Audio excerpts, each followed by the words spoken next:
My name is Latrice, and at 25 years old, the envelope sat beside my plate like a threat dressed in white. My name typed in capital letters, centered. No handwriting, no warmth, just sterile precision. Dad didn't even look at me when I opened it. $2,500 a month? He said like he was reading a utility bill. Includes rent, internet, electricity, and your share of household costs. I blinked at the itemized list. $1,200 base rent, $400 utilities, $900 household contribution. At the bottom, due on the 1st, late fees apply. Sat next to me. Aspen twirled her pastor. Her nails were freshly done.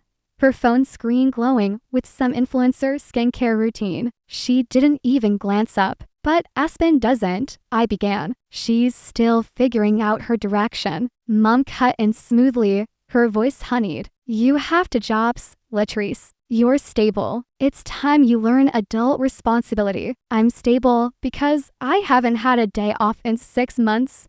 Because I work from 8 o'clock to 4 o'clock at the bank, then sprint across town to serve tables until midnight. Because I clip coupons and skip breakfast and live in the room I painted when I was 10. I looked at the invoice again. Every number hit like a judgment. When does this start? I asked quietly. Next week, Dad replied. We trust you can manage that. Mom's fork tapped the rim of her glass. And just so we're clear, late payments come with a $50 fee. It's how the real world works. I nodded because what else was I going to do? I folded the paper carefully, slipped it into my pocket, and excused myself before the weight in my chest cracked something open. If you have ever felt betrayed by the people who should have been your biggest supporters, let me know where you are watching from. Upstairs, I opened my laptop and checked my bank balance. Not great, but not empty. I stared at the screen for a long time.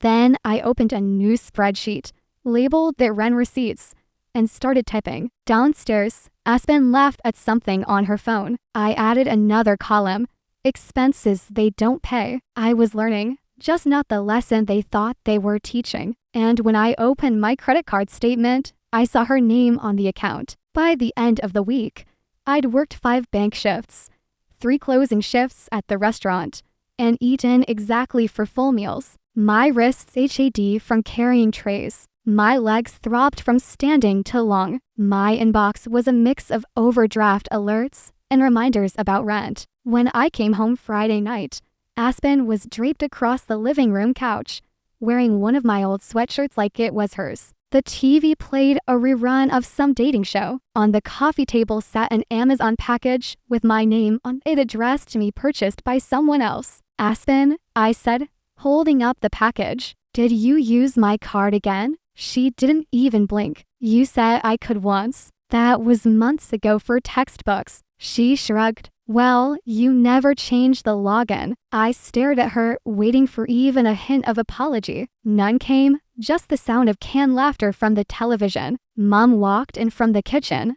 wiping her hands on a dish towel. What's going on? She's still using my credit card, I said quietly. Mom sighed like she was already bored of the conversation. Latrice, Aspen's trying to find her path. You're the one with steady income. Why not support each other instead of keeping score? I swallowed the lump in my throat. They didn't see it as theft. They saw it as expected, natural, earned. She consumed, balance in their eyes. That night, I sat on my bed and scrolled through my bank app. There were charges I didn't recognize. Cosmetics, streaming subscriptions, meal kits, none of them mine.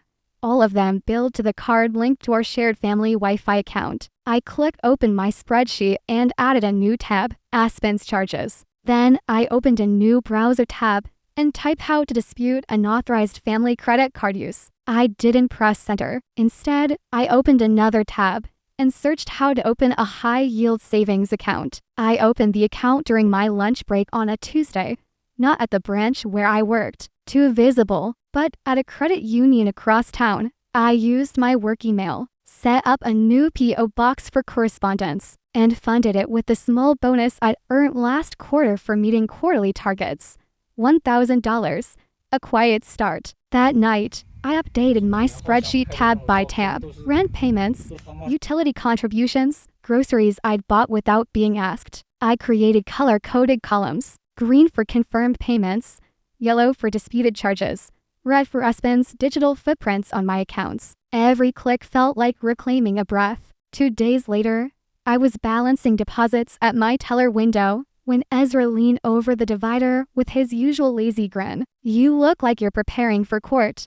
"Maybe I am," I muttered. He raised an eyebrow, and I told him, not everything, but enough. The rent invoice, Aspen's charges, the unspoken rules of our house. "Want to see something?" he asked, then pulled up a public mortgage registry on his screen. "Your parents refinanced last year. Their loan's delinquent, at least 90 days behind." I blinked. "But I've been paying." "They're not teaching you anything," he said. "They're keeping the lights on with your paycheck. That's not responsibility, that's dependence."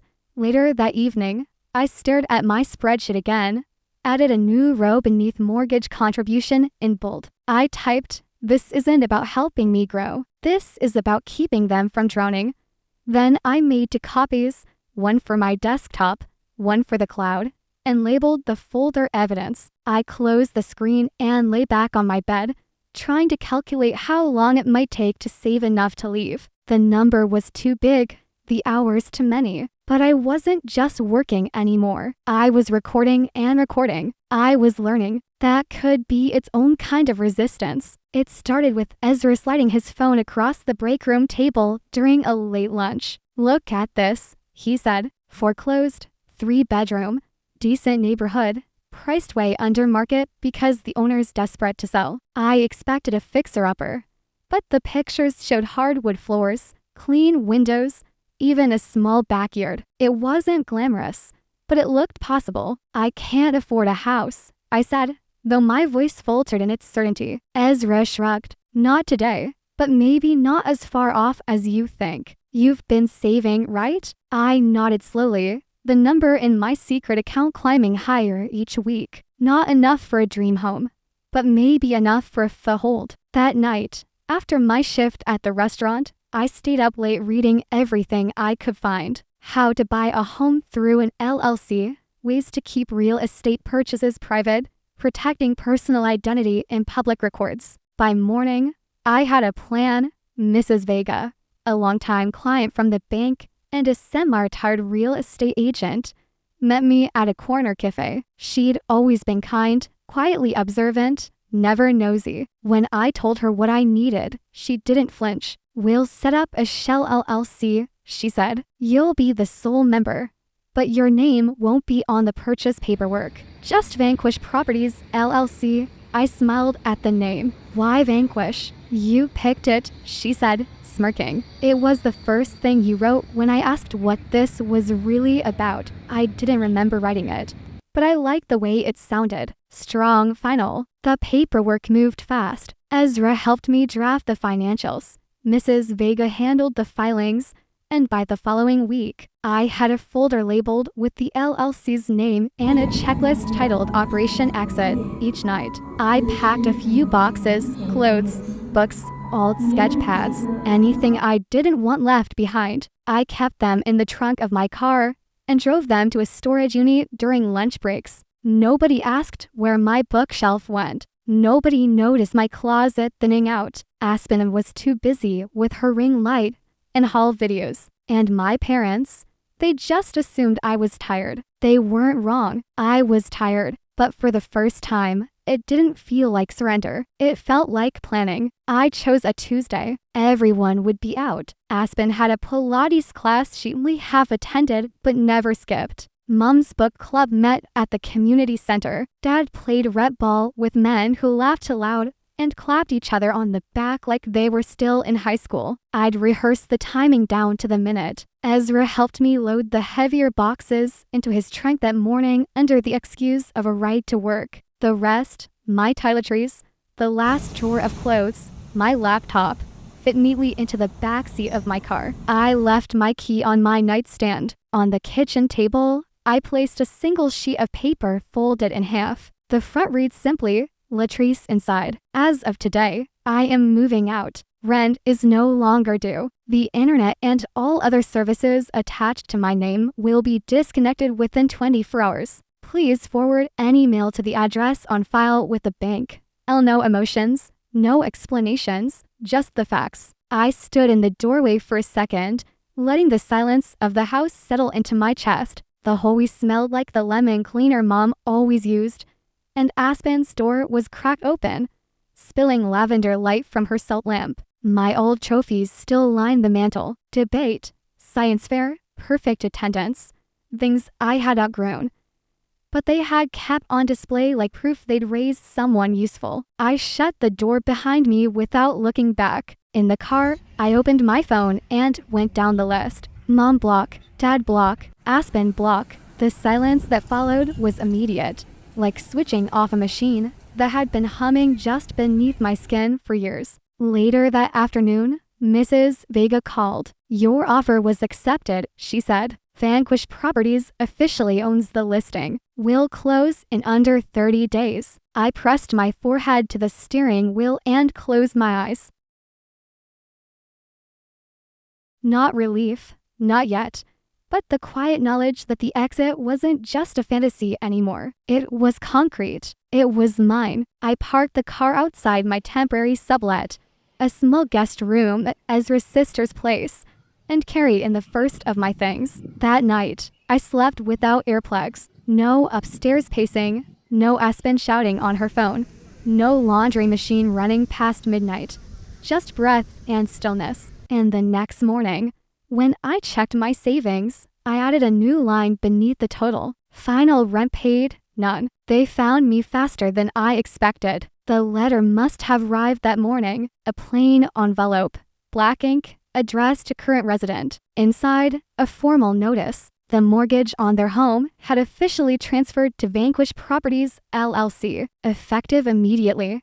Mrs. Vega texted me a photo of my mother's face as she retrieved the mail. Pale, open-mouthed, clutching the paper like it might bite her. My father stood behind her, scanning the page with tight, angry eyes. By evening, they were at my door. I watched them through the peephole. My father in a stiff polo shirt, jaw clenched, my mother wringing her hands, Aspen behind them, arms crossed, sunglasses perched on her head like armor. I opened the door halfway, stepping into the threshold. "Latrice," Mom began, voice light like nothing had happened. "We got a letter. Some company took over the mortgage. We think there's been a mistake." "There hasn't," I said. Dad's brow furrowed. "You know anything about Vanquish Properties?" "I do." I didn't say more. I didn't need to. Mom shifted, glancing nervously at Aspen.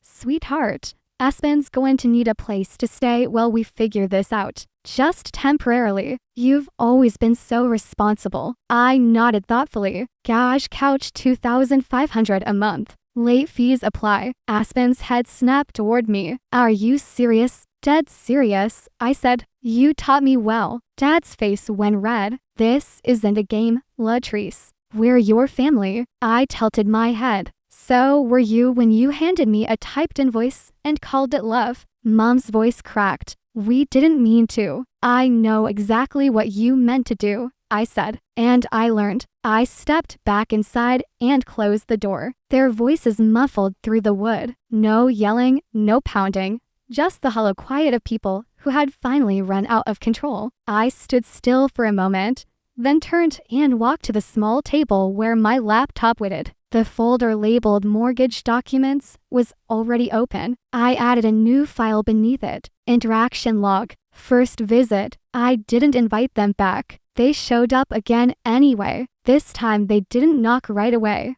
Just stood at the edge of the porch like they were waiting for permission. I opened the door slowly and didn't step aside. "We need to talk," Dad said. "I figured," I replied. I walked into the house without saying anything else. They followed. I led them to the kitchen where 3 chairs were already ranged and a manila envelope sat on the table. I sat first, then slid the envelope toward them. Mom opened it. Inside were 2 years of records. Every rent payment, every late fee, utility splits, grocery receipts, credit card charges under Aspen's name. It took them minutes to realize what they were looking at. I kept every single document, I said, because you taught me to. Aspen said stiffly, arms crossed, pretending not to read over Mom's shoulder. Dad stayed silent until he spotted the last page. The property deed. What is this? He asked, voice flat. It's the deed to your house. I said, Vanquish Properties owns it now. His eyes scanned the page, then scanned it again. This is real, yes. But how? You gave me an education, and I put it to use. He gripped the table. His shoulders slumped forward slowly like a man unraveling. We were trying to make you stronger. You made me silent. I said, you made me tired. But I learned to document. I learned to survive. And I learned to win. Mom reached across the table, her fingers trembling. Latrice, please. I stood. The mortgage is under a legal entity. You'll receive a new payment schedule next week. If you want to negotiate, use the email listed on the letter you received. Dad's eyes didn't leave the deed. His hands were still shaking. I walked them to the door, opened it, and waited until all three stepped outside. Aspen said nothing. Before I shut the door, I handed Mom the envelope. You'll need this, I said. It's everything you taught me. The room I chose faced east, so it caught the morning sun in full. I painted the walls soft white and rolled out the rug I'd stored for years. The brushes came out of their packaging with the quiet reverence of something sacred. A blank canvas waited on the easel. I hadn't painted in over 2 years. It wasn't just time or exhaustion. It was how small I'd felt in that house. How little space I was allowed to take up, or had become indulgent, unnecessary, forgotten. Now it felt like oxygen. I was laying out my pilates when the doorbell rang. I almost didn't answer, but I did. Mom stood there alone, holding something wrapped in tissue paper. I won't stay long, she said, voice low. I just found this. She unwrapped the frame and handed it to me. It was a photo from my senior year art show, me standing in front of my painting holding a blue ribbon, smiling like I believed it would matter forever. You were so proud, she whispered. We were wrong. I didn't say anything. I just looked at the photo, remembering the version of me who had existed before bank shifts and invoices and learning how to survive in silence. I thought maybe you'd want it back, she added. I nodded, took it from her hands, and placed it on the shelf in the art room without comment. She stood there a moment longer, then turned and walked back down the driveway. I didn't follow. Instead, I closed the door, walked to the easel, and picked up my brush. The canvas was still blank, but the light was good. I sent the rent notice on the 1st of the month. It was short, professional, and left no room for misunderstanding. Payment due to Vanquish Properties, LLC, market rate. Grace period, 5 days. Late fees apply. It felt strange to hit send, not out of guilt, but from the clarity of it, the quiet finality. I wasn't waiting for them to do the right thing anymore. I was simply doing what they had trained me to do. 2 days later, Ezra forwarded me an email from Aspen.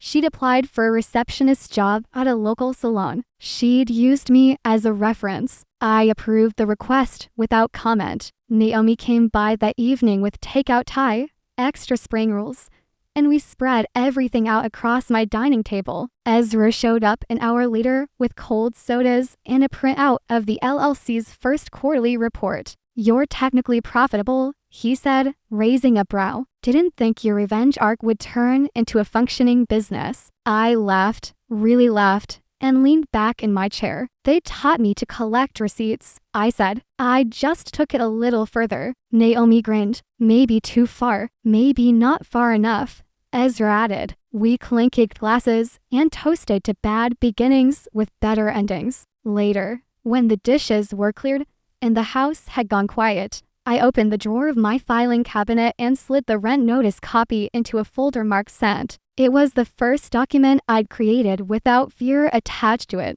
The house was quiet. My account was stable. My brush sat clean beside a canvas half covered in deep orange and ash blue. Tomorrow, I'd finish it. But tonight, I simply let the silence be mine. The studio smelled like new beginnings. fresh paint, and finished wood, a hint of turpentine that reminded me of college. I stood in the center of the space, sunlight pouring in through tall windows, and let myself take it in. All of it, mine. I'd signed the lease under Vanquish Properties. The LLC had assets now, steady income from a mortgage they thought would break me. Instead, it built this. I unpacked the brushes first, lined them up by size, by memory. I hung the photo Mom gave me near the entrance, not for sentiment, but for witness, a record of who I used to be before I became this version of myself. When I dipped the first brush into color, my hand didn't tremble. I painted through the afternoon,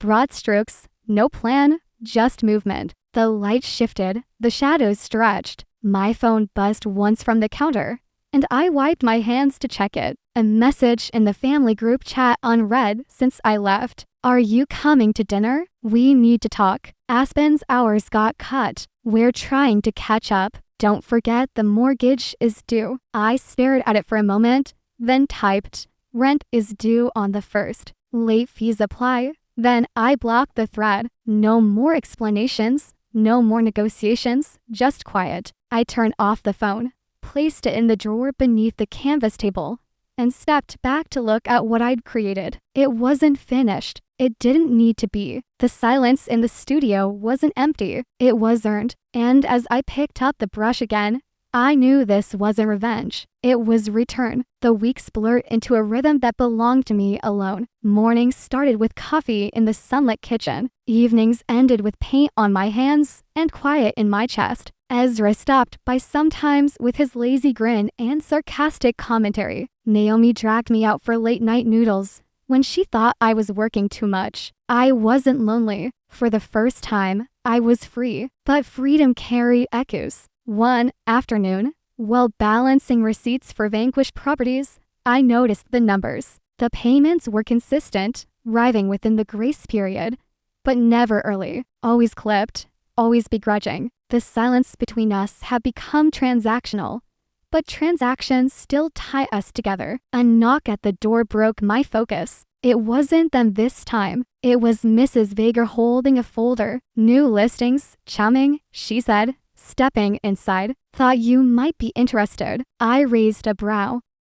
You're recruiting me into real estate now. She smiled. You're already doing it. Might as well get paid more than rent checks. I flipped through this folder. Duplexes, small homes, condos, all bank-owned, undervalued, waiting. My fingers lingered on a modest 2-bedroom with a front porch. Start small, she advised. Diversify. Protect yourself. I nodded slowly. Vanquished Properties had begun as survival. Now it looked like a foundation. That night, I lay awake staring at the ceiling. The thoughts circled. They had taught me discipline, but I had weaponized it. They'd handed me invoices, and I had turned them into ledgers. They'd pushed me into scarcity, and I had found abundance. Maybe that was the truest form of return. The following Sunday, I drove past my old street.